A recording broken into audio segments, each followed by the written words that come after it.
Hello, and welcome to Homegrown KC, a podcast dedicated to exploring Kansas City's fascinating history and sharing stories from its rich past.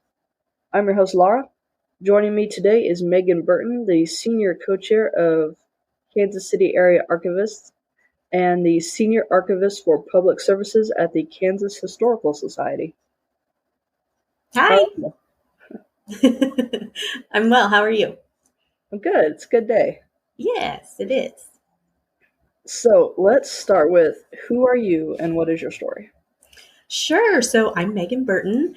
I am, as you said, I'm an archivist. I live in Topeka, but have been involved with the Kansas City Area Archivists for, about 5 years now. I came to archives from a vastly different background than what most people did. I actually started in the world of mortgage banking, but my undergrad degree, very different. Yeah, I know, right? My undergraduate degree was in English literature. So, yeah, I know. When I turned 30, I just decided I was over banking. So I went back, got my master's, and became an archivist. I love it. Yeah. So why archives? Oh, I get this question a lot, and it's so cheesy, but archives just really kind of captured my curiosity when I was in grad school. I went to grad school with the full intention of becoming an academic librarian. Okay. And then we're required to take, different kinds of you're required to kind of dip into different parts of the library sciences. And I took archives as one of my electives, and I just fell in love. I just could not get it out of my head. And so after that class, it was over for me. I just had to pursue it. That's awesome. So where did you get your degrees? Sure. So my undergrad degree is actually from the University of Nebraska in Lincoln. And my graduate degree is from Emporia State University. And is that an IMLS degree? Yes. It's a master's in library science. Okay. Mm-hmm. Basically the same. Yeah. And how did you get hooked up with the Kansas State Historical Society? I am very lucky, and I will be the very first person to admit that. And any archivist that's listening out there, I know how lucky I am. I was in my second to last semester of grad school, and I wanted to just start applying where I could because I knew that it was coming up, graduation was coming up, and I needed to get out of banking. And so the very first application I put in was for the Kansas Historical Society. It was the first interview I went on, and my boss took a giant leap of faith with me. I know. I feel so ridiculous saying it because that is, it's nobody else's experience ever. I will say that my experience with mortgage banking actually did translate pretty well because I started in the world of electronic records archives. And that's basically what I was doing at the bank. I was doing mortgage banking compliance. And so that's just records management is all that is. And that's all that I was doing in my job here. So that's what I started as. And that's a lot of what I still do. But I always hate telling that story because I know how lucky and I am in this world. That's just unheard of. Yeah, a little bit jealous now. I know. I'm sorry. So your current title is Senior Archivist of Public Services, and that's like really vague. What does that even mean? I know. It's kind of silly. So it means a lot of things. What I do now is I oversee access to our research room. So anybody wanting to come in and interact with our actual physical collection, I oversee that department. Okay. I do a lot of outreach for our organization. And I also oversee our public records section, which is the actual government documents that comes from the Kansas state government. And so, it's cliche, but I do wear a lot of hats around here. But that's what public services means. Yeah. Well, that sounds pretty cool. Thank you. And this is kind of exciting. So when I started the podcast, I was like, Kansas City, but how far out am I going? And I decided that, we're going to stay fairly close to Kansas City, Missouri. So Topeka is like way outside my geographical area, and I would have never spoken to anyone from the Yeah. State Historical Society because of that. So can you give us a brief overview of what you do there? What's Yeah. Yeah, absolutely. So we're kind of unique, even though we're geographically removed from Kansas City. We are actually in Kansas statute, we are the organization that is required to keep Kansas history. That we are supposed to document Kansas history. So Right. we actually, our collection includes things from all across the state. We collect manuscripts, photographs, maps, government documents, pretty much anything that you can think of that's in an archives. We collect it, and we do it with the idea that our tagline is "Your stories, our history." So anything that can contribute to our history through your stories is something that we want. And so that is all across the state. There are no geographical barriers there for us. Mm-hmm. And I love that because we get to tell a pretty broad story of Kansas that way. Yeah, that's cool. So how did you get started with the Kansas City Area Archivists then? Sure. It was actually something that our state archivist, he's since retired, but my former boss, he convinced me that it would be an excellent idea for me for professional development, and just to get to know some local archives people. So the fall, actually, it was probably the spring that right after I was hired, I joined KCAA and started attending their socials, their meetings, their events, things like that. And then quickly got very involved. I was asked to join the steering committee as the senior co-chair. And that was partly because I had become fast friends with these people, and partly because of some of the work I was doing at my own archives. And it just fit really well with what KCAA is trying to do. So you're basically the head honcho, right? Yes. So if you think of it as like a committee structure or a board structure, I'm the head of the board or the head of the committee. Yeah. And can you tell us more about KCAA, when it got started, why? Yeah, of course. So Kansas City Area Archivist was actually started back in November of 1978. So it's a fairly established organization. And when they started, they were actually kind of an anarchist group. They were trying to buck against the system of the Society of American Archivists. They wanted to do things a little bit different. They didn't want to have a ton of rules. This is all on our website. There's actually a great history of KCAA, and it's just snarky and hilarious, and I love it. But as time went on, they started to realize that there was a real need for a professional organization for archivists in the Kansas City area. And that didn't mean that they couldn't be this anarchist group who was bucking against the system, but they needed a little bit more structure. And so that's how it came about to what we see today. So we we have bylaws now. It's like the most non-anarchist thing that you can do, but we also still try to educate area archivists about things like diversity, equity, and inclusion, and how to be responsible archivists here. We put on mixers and symposiums and things, the boring things like our business meetings. But we also write in newsletters, and we try to help contribute to other cultural heritage institutions around Kansas City. We're very open to working with all kinds of different organizations, museums, libraries, archives. Yeah. Great. Yeah, so I did read your little 25-year history, but that was in 2004, and it's been about another 25 years. Yeah, well, that's true. Yeah, I guess, man, time doesn't mean anything anymore. No, it doesn't. It really doesn't. So it's a very long standing organization. Yeah.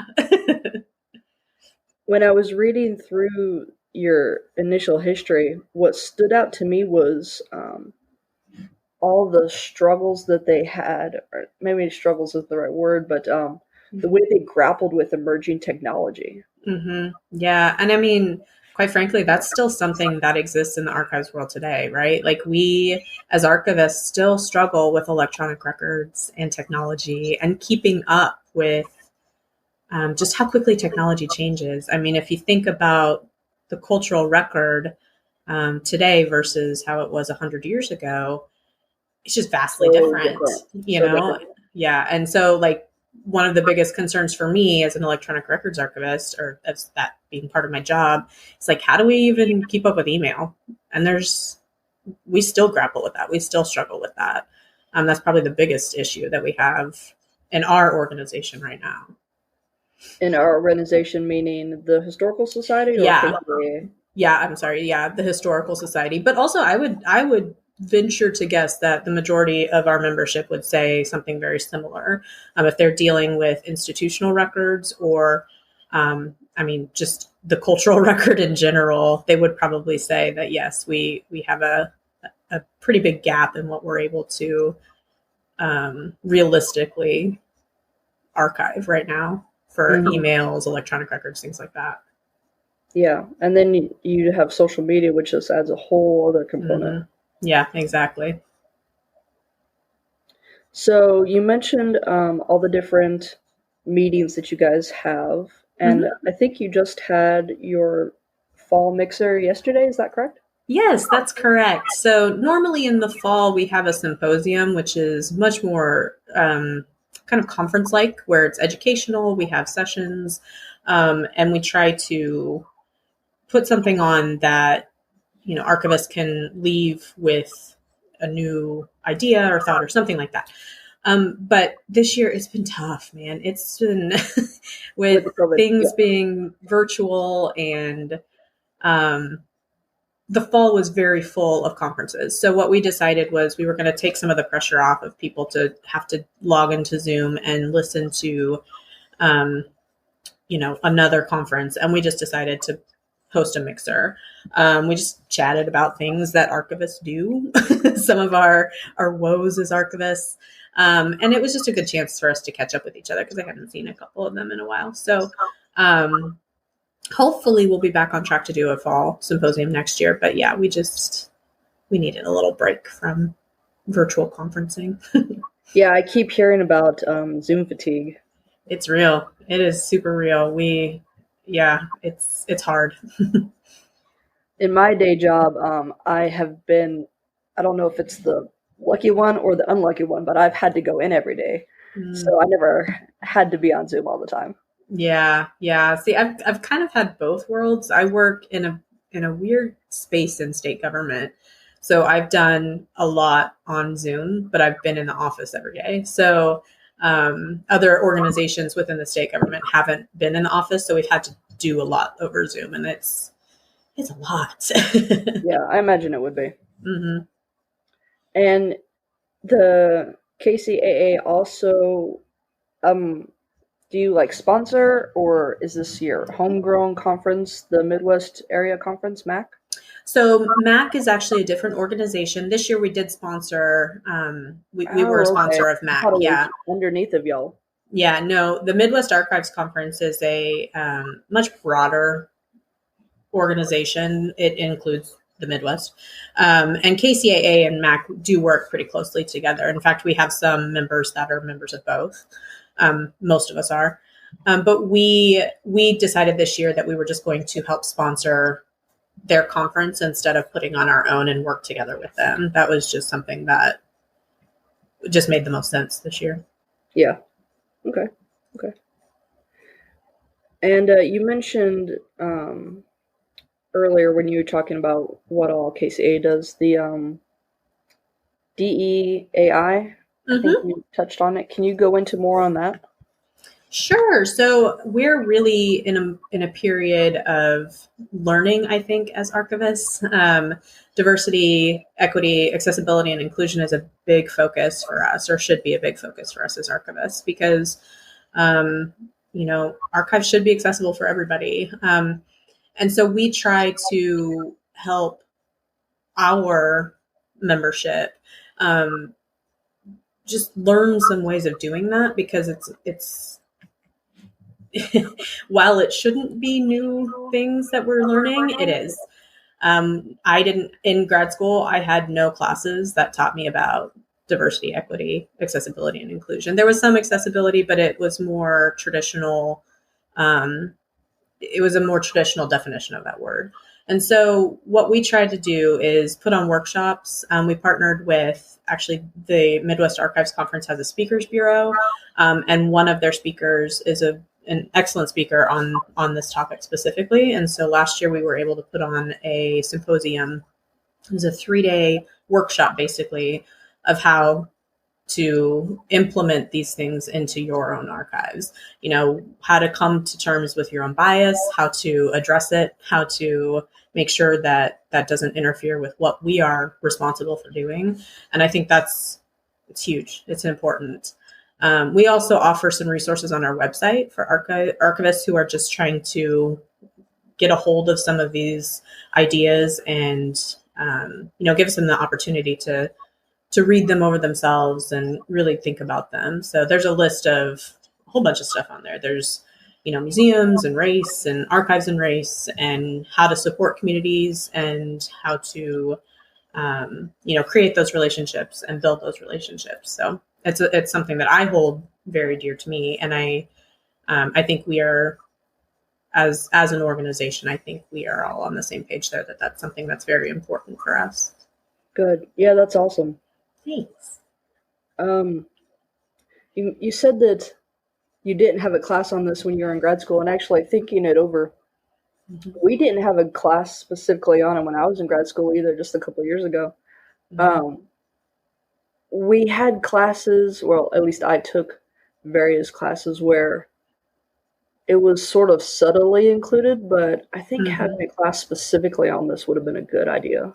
I 100% agree. I mean, it's a big topic. And, I can say from my personal experience, the majority of people that were in my classes looked like me, and we all came from the same background.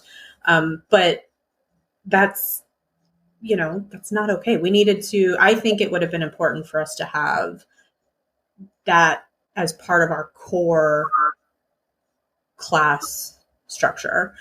Just because when you, I agree. That would have been really great. Yeah. Like when you get into the environment, it's just so much harder, it's harder to learn the stuff on your own. So if you can start to learn it when you're in grad school with the help of professors and classmates and things like that, I think that would go very far for us as a profession. Mm-hmm. Yeah. Well, I know we've not been talking very long, but that's really all the questions I had prepared. Is there anything that you're really passionate about you want to tell us about? I just, archives in general. I don't really have much else to say other than, KCAA is an organization that is heavily reliant upon volunteers. So we couldn't do it without our volunteers. And this isn't a pitch by any means, but, maybe it is. If anybody out there, if anybody is out there listening who is within the archives world, even, tangentially, we welcome anybody to join us. We need some spots filled on our steering committee. So if at any point anybody wants any more information, they can always reach out to us on our website, kcarchivists.org. You can always email me. My information is on that website.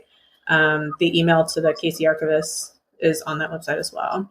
And, I hope that we continue to do really good stuff. The senior co-chair before me really set us up for success, and I'm hoping that we can continue that on. Do you have any, I know you said that you were hoping to redo the symposium in the fall, but do you have any other goals in the next coming years? I really am trying to, like I said, I really want to build on Samantha Bradbeer from the Hallmark Archive. She was our previous senior co-chair, and she was incredible. She was just a natural at doing programs.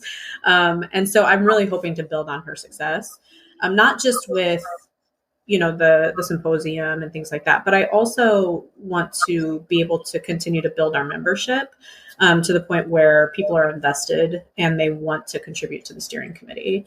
And they want to continue talking about things like, the DEI resources and, any issues that come up within our profession that might be kind of tricky. I think that this is a great organization to have those conversations, and I hope to continue to do that. Well, thank you for joining us today. Sure.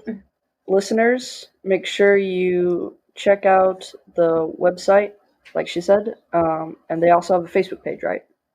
Yes, we're on Facebook. The most. Yeah, we're on Facebook and LinkedIn now too.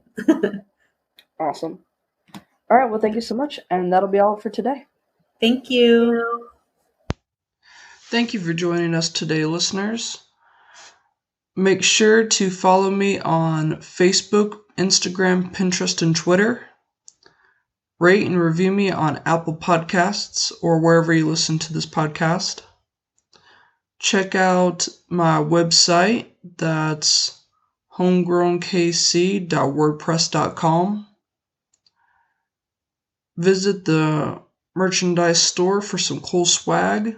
Zazzle, zazzle.com/store/homegrown_KC_store. Thank you for supporting me. Really appreciate y'all. Thanks goes out to my sister-in-law, Sarah McCombs, for the creation of my logo, to the Dear Uses for the use of their song Kansas City as the intro and outro music of the show, and to local libraries, and to you. Cheers.